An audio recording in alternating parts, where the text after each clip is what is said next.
Hey folks, Matt Schifferly here for RedDeltaProject.com, and we're talking today about the very best form of cardio that you can possibly do. Cardio's always got its angels and demons around there. Some people say like high intensity and real fast and short is the best way to go. But then you also have folks who say, well, long, slow distance is the way to go.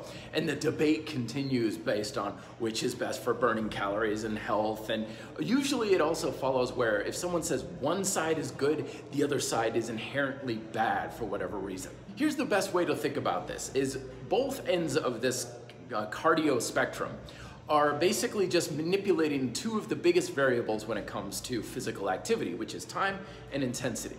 So the long, slow distance is long time, lower intensity. And then the sprinting HIIT style is high intensity, but low time.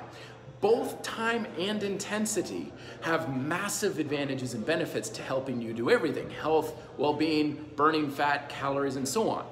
But these two elements are on like a teeter-totter. Anything you can do with a high level of intensity, you can't do for a long period of time. So it has the benefit of intensity, the disadvantage of time.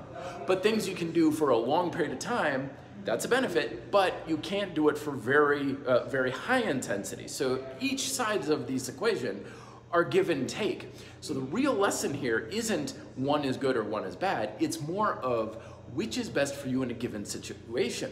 So let's say you're saying, I don't have a lot of time, then this is gonna be more your liking because it aligns with your schedule. Or you could say, I don't want to push myself too intensely, I'm already stressed out, my nervous system's shot to hell because of stress, but I have time on my hands, I need to just kind of take it easy.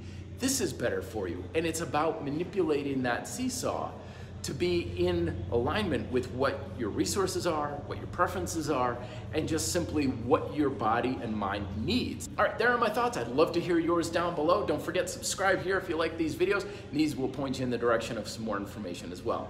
Till then, be fit, live free.